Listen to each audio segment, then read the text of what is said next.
Hi everyone, this is Christina from Sweet Pea Births. My husband and I teach childbirth classes here in Phoenix, Arizona. And today we're not going to do a Q&A with SPB. Instead, we're going to do a little public service announcement about something we're really passionate about besides birth and breastfeeding. It's keeping your sweet pea healthy through the winter months.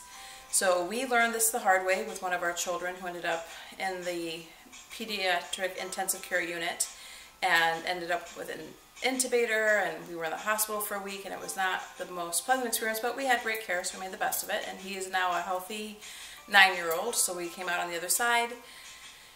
We just don't want anybody else to have to go through this. So there's two, they're colds to anybody else. They're going with a common cold. Lots of phlegm, lots of mucus. When a baby is an infant and they cannot cough and they can't blow their nose, unfortunately all that fluid builds up in their lungs.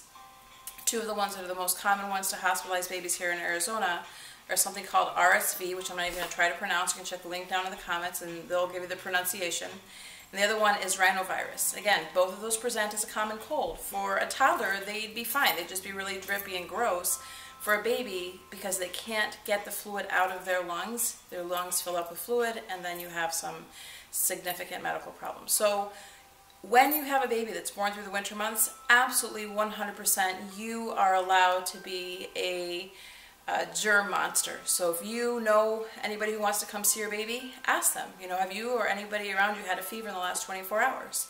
And if they have, wow, we really want you to come meet the baby. However, we're going to ask that you wait at least 72 hours to make sure you don't get sick and accidentally infect our baby, because we don't want to have a hospital trip. Another thing you can ask is if people do come over and they're well, still insist that everybody who's going to hold your baby wash their hands first with a good soap. It doesn't have to be antibacterial.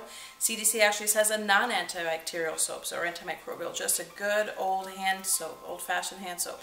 So 15 to 30 seconds washing really well, scrubbing underneath the nails, in between the fingers, and then rinsing off. Even warm or cold water doesn't matter. It's this rubbing and the rinsing that's the big important thing. So you're washing off any germs, and then they're holding the baby. Something we were told when we were in the hospital is that during the winter months, avoid church and avoid the big box stores, because people will go to the store when they have shopping to do, sick or healthy. People will go to church because they have to talk to God, sick or healthy. So if you're really concerned about your baby's health, especially if your baby was a preemie or has any known lung conditions or any known heart conditions, those babies are especially high risk. So do everything you can to preserve your baby's health during these winter months. There's a link down in the comments to the RSV site, to a blog post I did, where I shared some more in-depth tips. And also I'm going to give you a link to the CDC hand washing site. Okay guys, take care of your sweet peas. I do want to show you one thing. We love this company, Healthy Little Ones. They make these great signs you can put on your baby's car seat or carrier or stroller. And they say very nicely to people, please, it's okay to look, but do not touch the baby.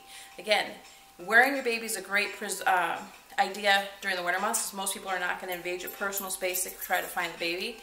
And if your baby's away from you, putting this on a carrier, again, just nicely ask people to look and don't touch. So do what you can. It's your only sweet pea. Take care of them when they're little. Okay guys, we'll see you next week. Bye.